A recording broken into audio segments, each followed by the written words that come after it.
네, 중동 사태가 지금 악화가 되면서 국내 증시 3년 반 만에 코스피가 3천선을 회복을 했는데 바로 또 이탈을 했네요. 조정의 빌미가 된 상황인데 앞으로의 증시의 방향성에 대해서 전망을 해보는 시간 마련을 했습니다. 오늘 이 시간 아임증권 리서치센터의 이웅찬 연구위원 모셨습니다. 어서 오세요. 네, 안녕하십니까. 네, 일단은 뭐 중동의 지정 확정 리스크가 어느 정도 길게 또 장기화가 될 것인가가 이번 증시 조정의 핵심일 것 같은데 어떻게 전망하고 계십니까? 일단 좀 길어질 것 같죠. 문제도 좀 커질 것 같고요. 단기간에 빨리빨리 끝나고 이제 전쟁이 좀 강한 이제 충격이 강하다 하더라도 주식시장에서 가장 좋은 거는 여튼 어떻게든 빨리 끝나는 게 제일 좋은 겁니다만은 지금 상황을 봤을 때 그러기 어려울 수 있어서 조금 걱정이 됩니다. 주말에 이렇게 강력한 타격이 있었음에도 불구하고 미국과 이스라엘이 원하는 게 사실 좀 많아요. 그래가지고 미국이 이란에 원하는 게 핵의 완전한 폐기 아니면은 레짐 체인지라고 해가지고 이제 정치 아예 이제 체제를 아예 바꾸는 그렇죠. 것까지를 예. 원하고 있잖아요. 그러면 사실 이란 입장에서는 받아들일 수 없는 좀 맞아요. 너무 예. 강력한 그런 거기 때문에 그럼 이란에서도 호르무즈 이제 해협을 이제 봉쇄를 한다든지 더 강경하게 나갈 수 있겠느냐 하면 또 그렇게 되면 또 미국이 여기서 더 강력한 이제 그러겠죠. 진입이 또 가능할 수 있기 때문에 사실 둘 다 어렵습니다. 그래서 둘 다 어렵기 때문에 이란으로서는 계속 이제 미사일 날리면서 공격을 할 수밖에 없는 것 같고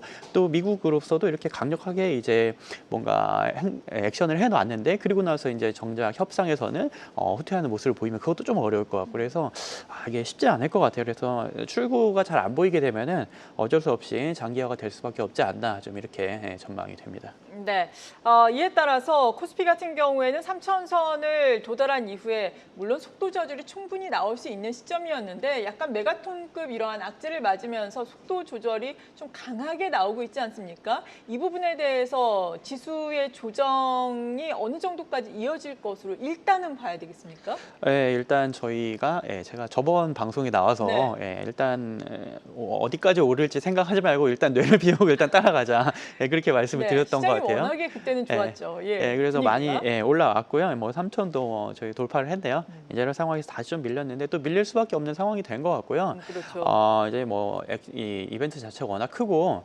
또 지수가 너무 많이 올랐습니다. 잘 생각해 보면 우리 연초에 2,500일 때 2,500도 보다 밑에 있을 때 코스피 사야 된다 이렇게 말씀을 드렸을 때는 사실 아직도 늦지 않고 이제 한국 주식을 탈출해야 된다 네. 이렇게 얘기를 하다가 이제 와서는 3천도 싸다 이러고 있는데 사실 투자자들의 약간 너무 극단적인 그런 생각이 아닌가라고 생각을 하고 있고요. 단기적으로도 이 이슈를 일단 해소를 해야 됩니다. 그래가지고 외국인들이 얼마나 이탈할지 이런 것들을 우리가 일단은 확인을 하고 난 다음에 봐도 늦지 않아요. 증시가 많이 올라왔기 때문에 그 다음에도 조금 더 리스크를 살피면서 물론 국내 정책이 상당히 우호적인 건 사실입니다만은 증시가 많이 올라와 있고 또 이렇게 글로벌 매크로 리스크가 부각되는 상황에서는 조금 더 유의를 한 다음에 그 다음에 봐도 되지 않다 이렇게 생각을 합니다. 네, 오늘은 일단 지금 대체 거래소까지 합쳐서 보자면은 외국인 거래소 시장에서는 3,400억 원 넘게 그리고 선물 시장에서는 4,400개약 넘게 순매도를 하고 있거든요. 이 정도의 순매도 규모에 대해서는 일단 어떻게 평가하고 계세요? 규모 자체가 대단히 큰 건 아니에요. 사실 정말 글로벌 리스크가 커졌다 이러면 거의 네. 1조 팔고 막 이러거든요. 이제 그런 정도까지 도망가는 거 아니고 이 정도면 크게까지 문제가 되지 않는 정도의 그냥 이제 매도 정도라고 생각을 할 수 있을 것 같은데요. 근데 외국인 수급을 봤을 때 6월 초에 이제 우리나라 대선을 전후해서 그때부터 외국인이 이제 한번 쭉 사서 들어오기 시작을 했어요. 그렇죠. 그래서 쭉 들어와서 한 4.5조, 5조까지 들어왔거든요. 그래서 계속 들어올 수 있을까 기대가 많이 됐지만 이제 좀 문제가 되는 게 이제 외국인 수급이 연초부터 해서 미국 외 지역으로 계속 이제 글로벌 이제 자금 수급이 들어왔었단 말이에요. 그래서 맨 처음에 독일 올리고 그 다음에 홍콩 올리고 그러다가 이제 라틴 아메리카 올리고 돌고 해가지고 미국이 올해 약간 이제 삐끗삐끗하니까 미국 외 지역으로 쭉 지나가다가 마지막으로 이제 정책이 나온 한국까지 들어왔어요. 그런데 문제는 외국인 수급이 지금 그 글로벌 자금 미국 외 지역으로 가는 흐름이 이제 독일 증시도 그렇고 홍콩이라든지 아니면 라틴 아메리카 슬슬 거기가 애매해진 상황이거든요. 네. 그러면은 우리가 그런 흐름의 연장선에 있다고 한다면은 외국인의 자금 유입이 조금 지속이 되는 것들이 좀 더 당분간은 좀 어렵지 않겠느냐라고 된다라고 보는 게 맞을 것 같아요. 그래서 조금 더 주의해서 보고 나서 그 다음에 리스크가 해소되면 다시 우리가 판단을 해도 늦지 않다 이렇게 생각을 합니다. 네, 외국인의 수급이 많이 들어왔고 지금은 일단 지정학적 리스크 때문에 수급이 유입이 좀 둔화될 가능성이 높다라고 말씀해 주셨는데 이런 지정학적 리스크가 또 오히려 기회가 되고 있는 업종도 있잖아요. 대표적으로 뭐 잘 나가고 있는 방산주가 될 텐데 앞서서 투자 의견 측면에서는 방산주 내에서도 옥석을 가려봐야 한다. 너무나 고평가된 방산주도 있고 지금 또 재평가되기 시작한 방산주도 있다. 대표적으로 뭐 풍산에 대해서 도움 말씀 들어봤거든요. 방산주는 전반적으로는 어떻게 보세요? 뭐 괜찮을 것 같아요. 어쩔 수 없는 상황인 것 같고 제가 올해 연초에 전망을 한 것 중에 잘못한 게 우크라이나 전쟁이 사실 끝날 줄 알았어요. 그러니까 트럼프 대통령이 어떻게든 이제 푸틴 대통령이 이제 또 비위를 맞춰가면서 우크라이나의 불리한 조약을 이제 추진을 하지 않겠느냐. 지금 우크라이나 전쟁이 너무 전 세계에 부담이고 미국 경제에 부담이니까라고 생각을 했는데 이렇게 되면 우크라이나 휴전도 사실 물 건너간 겁니다. 그리고 이제 전 세계가 역시 전쟁을 이 뒤숭숭한 평화가 아닌 세상이 좀 더 지속이 된다고 보면 큰 흐름에서 방산주가 비쌀 수 있어요. 비싼데 그 비싸면 비싼더라도 이런 리스크들이 부각될 때마다 다시 오르게 되고요. 또 조정받으면 받더라도 이런 그 방산 아니면 조선 그리고 뭐 원전이라든지 같은 그런 부류의 업종들 있죠. 이런 것들을 많이 올랐다고 해서 단지 그런 이유만으로 내리기는 좀 부담스러운 그런 부분은 세상의 좀 흐름과 좀 이제 우리가 이런 그 노이즈들을 생각을 했을 때 이렇게 쉽게 놓아서는 안 될 것 같다고 생각이 되네요. 예. 네, 방산주는 강세가 지속될 가능성이 높다라는 분석이었고 호르무즈 해협 봉쇄 가능성 지금 뭐 이 부분에 대해서 이란에서는 의회를 통과했다라는 이야기가 나오고 있지만 실제로 과거의 사례를 놓고 보자면은 뭐 협상의 카드일 뿐 실제 봉쇄에 나서기는 쉽지 않을 것이다. 나선다고 하더라도 장기간 봉쇄를 하기는 어려울 것이다. 이런 전망들 나오고 있잖아요. 국제 유가에 이에 따른 동향은 어떻게 보십니까?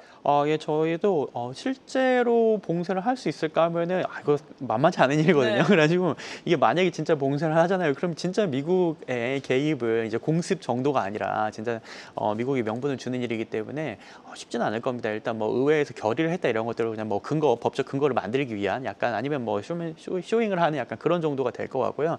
그렇다고 해서 이게 뭐 리스크가 없다고 얘기하기는 힘든 게 이렇게 강경하게 얘기를 하면 실제로 유조선들이 들어가기 상당히 어렵고 운임도 엄청나게 올라갈 것이며 그러겠죠. 이제 해상보험 이런 것들은 거의 안 된다고 봐야 될 거거든요. 그럼에도 불구하고 어쩔 수 없이 거기에서 이제 사우디에서 기름을 빼와야 되니까 이란에서 기름을 빼와야 되니까 어쩔 수 없이 들어가는 거고 코스트가 엄청나게 올라갈 겁니다. 그러면 이게 전 세계 경제에 부담으로 작용하게 될 것 같고요.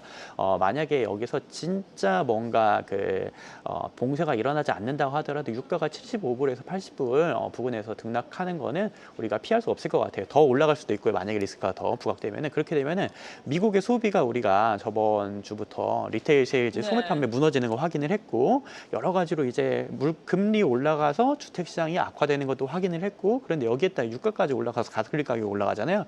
미국의 소비가 망가지는 게 하나가 요인이 더 생기는 거거든요.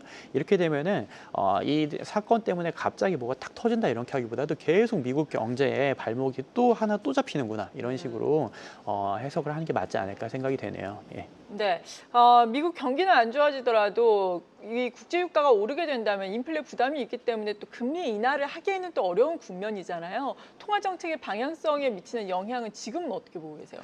일단 연준 FOMC를 지나면서 연준 위원들이 이제 의견이 상당히 많이 나뉘었습니다. 그래가지고 지금 뭐 연말까지 동결을 해야 된다. 폐가 하나 있고 그 다음에 뭐 월러 이사를 비롯해서 고용 보면은 미국 경제 하강하고 있는 건 뭐 거의 확실하니까 내려야 된다 이런 두 패거리가 이제 두 부류가 나눴단 말이에요. 그리고 이제 뭐 파월 의장은 이제 동결에 조금 더 이제 손을 들어주는 상황인 것 같은데 이렇게 전쟁이 터지면서 인플레이션이 발생하면 사실 통화 정책이 어렵습니다. 이게 스태그플레이션 상황이기 때문에 그런 상황에서 어쩔 수 없이 이제 인하도 못하고 그렇다고 동결도 못하는 상황이지만 별 수 없이 물가를 조금 더 중시하게 되는 상황에서 동결의 가능성이 좀 더 높아지지 않겠느냐라고 생각이 되네요. 네, 이렇게 또 위험 요인이 생기다 보면은 달러 강세가 가게 되고 원화는 약세 압력을 받게 되지 않겠습니까? 이 달러화에 대한 원화 환율이 전망은 지금 어떻게 하고 계세요?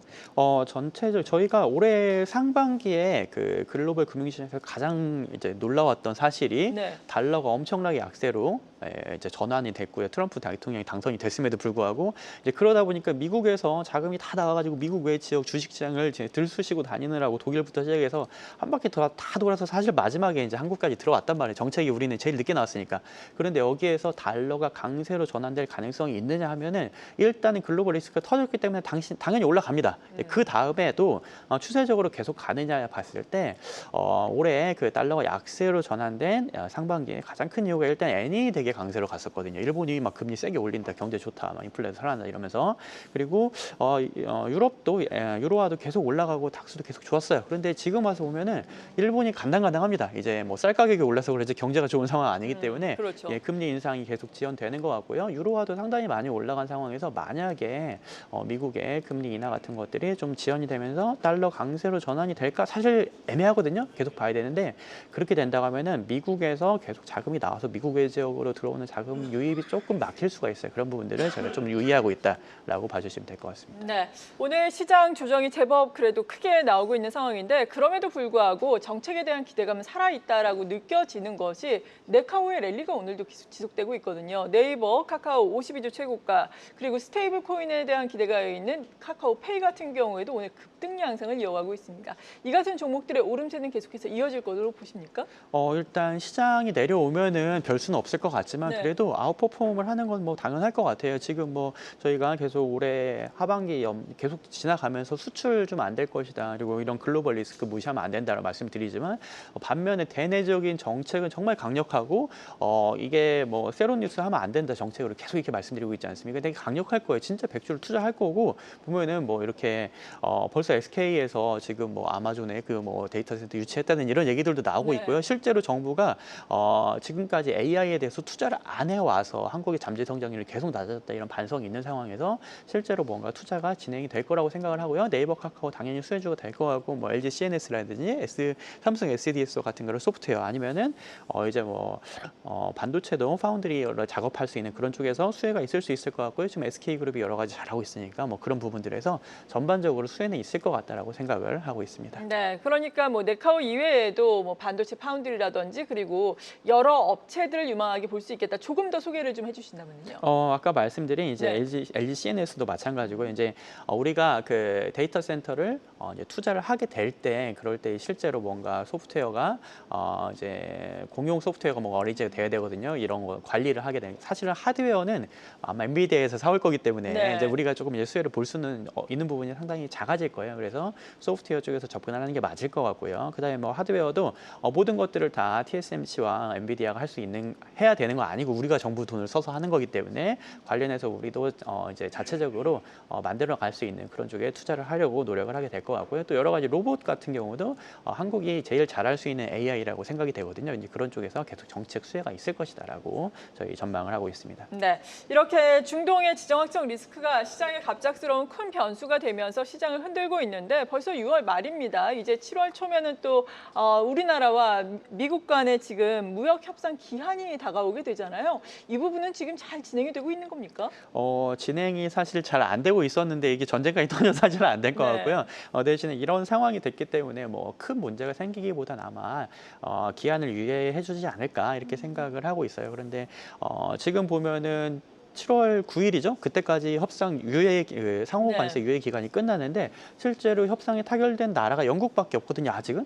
그리고 이제 일본이 뭔가 상당히 강력하게 반발을 하고 있는 상황이고 그래서 우리는 사실 영국 정도의 조건이면 괜찮을 수 있지 않을까. 왜냐하면 자동차에 대해서 쿼터를 주고 거기까지는 10% 관세라고 하면은 우리는 받을 수 있냐. 여기에 대해서 우리가 좀 고민을 해봐야 될 것 같고요. 사실 우리는 가능할 수 있어요. 일본은 네. 되게 어려울 수 있어도 여기다 이제 우리는 또 국방비를 좀 더 올려준다든지 약간 여러 가지 협의를 진행을 해야 될 것 같은데 뭐 당장은 여러 가지 이런 이란 사태라든지 이런 것들로 좀 지연되지 않겠느냐라고 생각이 되네요.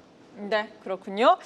지금까지 이웅찬 아임증권 리서치센터 연구위원과 함께 지정학적 리스크가 국내 증시에 미치는 영향과 투자 전략에 대해서 알아봤습니다. 감사합니다. 네, 감사합니다. 계속해서 다양한 경제 이슈를 알고 싶다면 구독과 좋아요, 알림 설정 부탁드립니다. AI 캐스터 권미정이었습니다.